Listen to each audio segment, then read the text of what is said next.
What do you do when your neighbor hands you a bill for something the city owns? Marcus Chun stood at his front door on a Wednesday evening in October, staring at a handwritten invoice that claimed he owed $1,200 for street light repairs, and the confusion on his face wasn't about the money. It was about the fundamental impossibility of what Karen Whitmore was demanding. Quick note before we begin. This is a fictional, dramatized story for education and entertainment. Any resemblance to real people is coincidental. This story is inspired by common HOA situations people talk about online. All names and details here are fictional. Marcus had lived on Maple Ridge Drive for 6 years without incident, a quiet suburban street in Portland where the biggest controversy was usually someone's lawn getting a quarter-inch too long, and he developed a reliable strategy for neighborhood drama, polite acknowledgement followed by strategic distance. Karen lived 3 houses down, served on the HOA board, and had opinions about everything from mailbox colors to the precise angle at which garbage bins should face the curb, but Marcus had always managed a cordial nod and kept walking. The street light in question stood directly between their properties, closer to Karen's house than his, a standard municipal fixture that had been there since the neighborhood was built in 1998. And Marcus knew this because he'd reviewed the original development plans when he bought his house. He was an architect, and reading site plans was literally part of his job description. The light had flickered for about 2 weeks before going dark completely, something Marcus noticed but didn't think much about since street lights fell under city maintenance, not homeowner responsibility, and he'd assumed the city's automated monitoring system would catch it eventually. Then Karen appeared at his door with a receipt from Whitmore Electric, a company that turned out to be her brother-in-law's business, claiming she'd had the light repaired because it was affecting her property values and sense of safety, and that Marcus owed exactly half the cost because the light served both properties equally. Marcus took the invoice, said he'd look into it, and closed the door with the kind of careful control that comes from years of avoiding unnecessary conflict, but his wife Jennifer saw his face and knew something was wrong. He explained the situation while standing in their kitchen, and Jennifer's immediate reaction was what it should have been. She wants you to pay for fixing a city street light? That's insane. But Marcus was already 3 steps ahead, mentally cataloging every interaction he'd had with Karen, wondering if he'd somehow given her the impression that he'd agreed to this, reviewing whether there was any HOA rule he'd missed that could possibly make this legitimate.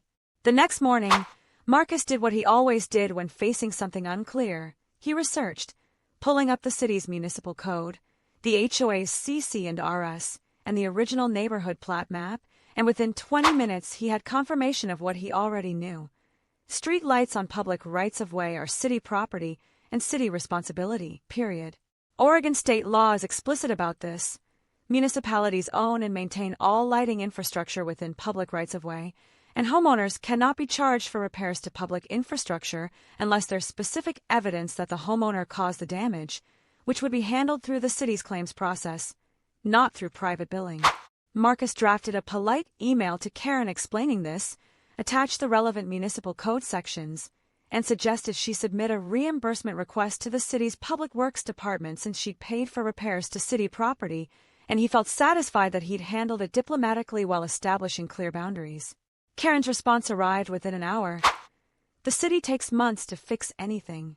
I took initiative for the safety of our neighborhood. The light benefits your property.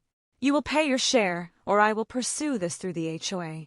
Marcus read the email twice, noted the complete absence of any acknowledgement of the legal information he provided, and felt the familiar tightness in his chest that came from knowing a reasonable conversation was about to become unreasonable. What's striking about situations like this one is how rarely anyone in the HOA ever asks, who actually benefits from enforcing something that's legally wrong. Over the next week, Karen escalated in precisely the way Marcus had hoped she wouldn't, sending 3 more emails with increasingly urgent subject lines, posting on the neighborhood Facebook group about residents who refused to contribute to community safety, and finally, submitting a formal complaint to the HOA board claiming Marcus was in violation of community standards for neighborhood cooperation. Marcus showed every email to Jennifer, who had stopped being patient around email number 2. You need to shut this down. She's bullying you because you won't fight back. But Marcus kept thinking he could wait her out, that Karen would eventually realize she was wrong, that the board would see how absurd this was and dismiss it immediately. The HOA board meeting happened on a Tuesday evening in the community center, and Marcus attended despite his instinct to avoid it, bringing a folder with printed documentation. The municipal code, the city's official statement on street light responsibility that he'd requested in writing, and the original invoice Karen had given him. Karen presented first, framing the situation as a matter of community responsibility and neighbors supporting neighbors, never once mentioning that the light was city property, and 3 of the 5 board members nodded along sympathetically until Marcus raised his hand. He laid out the facts with the methodical precision that came naturally to him. The light was on public property, the city owned it. Oregon law was clear about municipal responsibility, and Karen's decision to hire her brother-in-law's company to repair city property without authorization was her choice, not a community obligation. The board president, a retired attorney named Donald Marsh, stopped nodding and started frowning, and Marcus watched the energy in the room shift as Donald asked Karen directly, "Did you contact the city before arranging these repairs?" Karen's face flushed. She had not. Donald continued, "Did you verify ownership of the light fixture before billing Mr. Chen?" Again, no. Donald looked at Karen with the expression of someone who just realized they'd wasted everyone's evening. "This complaint is dismissed. The HOA has no authority over municipal property. Mrs. Whitmore, you'll need to work directly with the city for any reimbursement." Marcus expected to feel relief, but what he felt instead was exhaustion, the kind that comes from having to prove something that should have been obvious from the beginning. Let us know in the comments which city you're watching from. If you're finding value in this video, please like, share, and subscribe. And if you've ever experienced a similar HOA or neighborhood situation, feel free to share your story in the comments. Marcus thought the board meeting would end it, but 2 weeks later, a new problem emerged. Karen had filed a complaint with the city claiming that Marcus had damaged the street light, submitting photos of the darkened fixture, and a written statement alleging she'd witnessed him tampering with city property. Marcus received a letter from the city's claims department informing him of the complaint and requesting his response, and for the first time in the entire situation, he felt something beyond frustration. He felt genuinely angry. Jennifer watched him draft the response at their kitchen table, his hand steady but his jaw tight, as he systematically dismantled Karen's claims. He provided his work schedule, showing he'd been at his office during the times Karen claimed to have witnessed tampering, security camera footage from their home system showing no one from their household had approached the light, and a timeline demonstrating the light had been malfunctioning for 2 weeks before Karen's alleged witnessing date. He also included every email Karen had sent demanding payment, establishing a clear pattern of harassment after he'd refused her initial demand, and he requested that the city investigate whether Karen's brother-in-law's company had been licensed to work on municipal property, and whether Karen herself should be held liable for arranging unauthorized repairs. The city's response took 3 weeks, and when it came, it was thorough. Karen's complaint was dismissed as unfounded.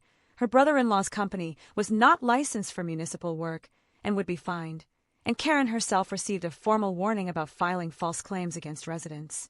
The city also sent Marcus a letter of apology and confirmed that the street light repairs Karen had arranged were unnecessary. The city had already scheduled a replacement as part of routine maintenance. Marcus learned all of this from the city's letter, but he learned what happened next from his neighbor Tom, who lived 2 doors down and had a front-row seat to the aftermath. When Karen received her warning letter and fine notice, she went door to door on Maple Ridge Drive seeking support for an appeal, claiming the city was overreaching. And every single neighbor she approached already knew the full story because the HOA board president Donald had quietly made sure people understood what had happened. Karen tried the same argument on them that she tried on Marcus: community responsibility, shared costs, neighborhood safety, and none of them were interested. Tom told Marcus this while they were both getting mail one Saturday. "She came to my door talking about how we all needed to stand together against government overreach, and I just said, 'Karen, you try to bill someone for fixing a city street light. That's not government overreach, that's you overreaching,' and she hasn't spoken to me since." Marcus listened to this story and realized that the vindication he'd been expecting to feel still hadn't arrived, because the whole situation had been so fundamentally unnecessary, so completely avoidable if Karen had just checked the facts before making demands. 3 months after the street light incident, Marcus saw Karen at the neighborhood grocery store, and she turned around mid-aisle and walked the other way, and he wondered if she'd ever actually understood what she'd done wrong or if she just resented getting caught. Jennifer asked him that night if he regretted not shutting it down harder and faster from the beginning, and Marcus thought about it carefully before answering. "I regret that it was necessary at all, but I don't regret giving her the chance to back down on her own. She chose not to take it. The street light still stands between their properties, replaced now with a newer LED fixture that the city installed as part of their scheduled maintenance, and every time Marcus drives past it, he thinks about how much time and energy and city resources were wasted because one person couldn't accept being wrong about who owned a light pole." Marcus Chen's story ended with Karen facing fines for the exact behavior she tried to force him into funding, and that irony wasn't lost on anyone on Maple Ridge Drive. If you want to know your rights before a neighbor makes an impossible demand like this, hit subscribe, because next week's story goes even deeper into boundary disputes and municipal responsibility. And if this episode helped you see something differently, that like button takes 1 second and helps us reach more homeowners who need this information. We'll see you in the next one.